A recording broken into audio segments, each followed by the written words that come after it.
ഏറ്റവും വലിയ പ്രത്യേകത ബഹുസ്വരതയാണെന്നും അത് നിലനിർത്തേണ്ടത് നമ്മുടെ കടമയാണെന്നും Sara Joseph Kalanidhi centre for Indian arts and cultural heritage trust എന്ന പേരിൽ 28 വർഷമായിട്ട് ഒരു സംഘടന പ്രവർത്തിക്കുകയും അതിൻ്റെ സാരഥിയായിട്ട് ഒരു സ്ത്രീ അതിനെ ബഹുദൂരം മുന്നോട്ട് കൊണ്ടുപോവുകയും ചെയ്യുന്നു എന്നുള്ളത് വളരെ അഭിമാനാർഹമായ ഒരു സംഗതിയായിട്ട് ഞാൻ മനസ്സിലാക്കുന്നു. എനിക്ക് കലാനിധി ട്രസ്റ്റിനെ കുറിച്ചിട്ട് കാര്യമായ അറിവൊന്നും ഉണ്ടായിരുന്നില്ല.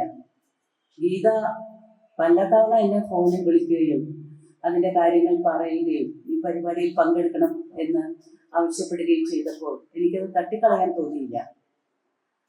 ഗീത ഇപ്പോൾ നേരത്തെ പറഞ്ഞതുപോലെ വ്യക്തിപരമായ ഒരു വലിയ ദുഃഖത്തിൻ്റെ ഇടയിലും ഞാൻ ഇന്ന് രാവിലെ വിളിച്ചപ്പോൾ എന്നോട് പറഞ്ഞത്, ഈ പരിപാടിയിൽ ഇത് നടത്താതെ പറ്റില്ല ടീച്ചറെ.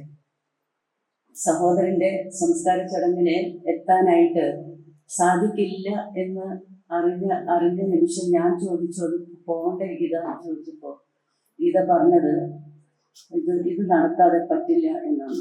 അത്രമാത്രം ഉത്തരവാദിത്വ ബോധത്തോടുകൂടി അത്രമാത്രം ഹൃദയസ്പർശിയായ ഒരു മീറ്റിങ്ങിലാണ് നമ്മളിപ്പോൾ പങ്കെടുക്കുന്നത്.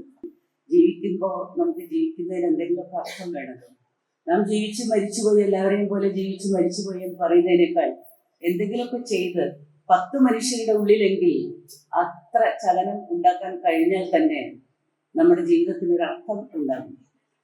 തീർച്ചയായിട്ടും എനിക്ക് തോന്നുന്നത് ഇന്ത്യൻ കൾച്ചർ എന്ന് പറയുമ്പോൾ, അല്ലെങ്കിൽ ഇന്ത്യയുടെ ആർട്ടും കൾച്ചറും എന്ന് പറയുമ്പോൾ, തീർച്ചയായിട്ടും ഇന്ത്യക്ക് അങ്ങനെ ഒരു ഏകദാനമായ ഒരു കൾച്ചർ, ഇന്ത്യൻ കൾച്ചർ എന്ന് പറയാവുന്ന, അല്ലെങ്കിൽ ഇന്ത്യയുടെ പാരമ്പര്യം എന്ന് പറയാവുന്ന ഒരൊറ്റ കൾച്ചറോ ഒരൊറ്റ പാരമ്പര്യമോ ഇല്ല.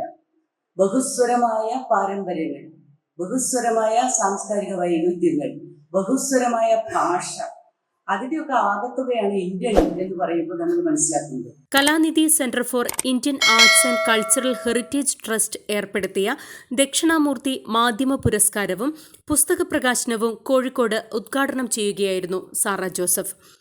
മികച്ച ഓൺലൈൻ ചാനലായി തെരഞ്ഞെടുക്കപ്പെട്ട ജനഭൂമി ന്യൂസിന് സാറ ജോസഫ് പുരസ്കാരം സമ്മാനിച്ചു.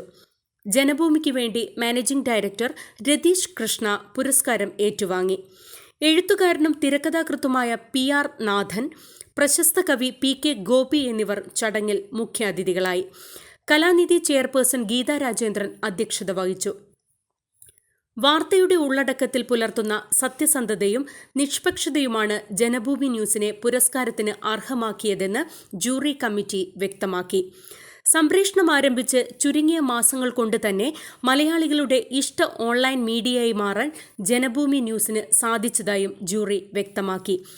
Mathrubhumi Kozhikode bureau chief KK Ajith Kumar, Deshabhimani bureau chief PV Jijo, Janayugom senior reporter Anilkumar Onchiyam, മാധ്യമ senior sub editor Saji Sreevalsam, Kerala Kaumudi chief sub editor Ramesh Puthiyamadom, Kairali TVയിലെ Deepu Muttakkad, Jithesh Panera, Kerala vision senior camera person Saji Tharayil, Calicut news മീഡിയയിലെ news director Rajesh Kumar Madathil, ACV news cameraman KP Ramesh, Amrita TVയിലെ വർഷ ഗിരീഷ്, ട്രൂവിഷൻ ന്യൂസിലെ ദേവരാജൻ കന്നാട്ടി എന്നിവരും മാധ്യമ പുരസ്കാരങ്ങൾ ഏറ്റുവാങ്ങി.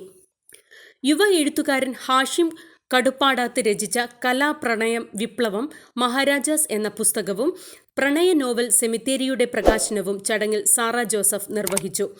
എഴുത്തുകാരനും മാധ്യമപ്രവർത്തകനുമായ P അനിൽ, സാംസ്കാരിക പ്രവർത്തകൻ പ്രദീപ് തൃപ്പരപ്പ്, കവിയും നിരൂപകയുമായ ഉമാദേവി തുരുത്തേരി, എഴുത്തുകാരി ആമിന സഹീർ, ജിതേഷ് പടുവാട്ട് തുടങ്ങിയവർ സംസാരിച്ചു. കവിതാലാപന മത്സര വിജയികൾക്കുള്ള സമ്മാനങ്ങളും ചടങ്ങിൽ വിതരണം ചെയ്തു. ജനഭൂമി ന്യൂസ്, കോഴിക്കോട്. കൂടുതൽ വാർത്തകളും വിശേഷങ്ങളും നേരിട്ട് ലഭിക്കാൻ ജനങ്ങളിൽ നിന്ന് ജനങ്ങളിലേക്ക് ജനഭൂമി ന്യൂസ് സബ്സ്ക്രൈബ് ചെയ്യൂ. ബെൽ ബട്ടൺ അമർത്താനും മറക്കരുത്.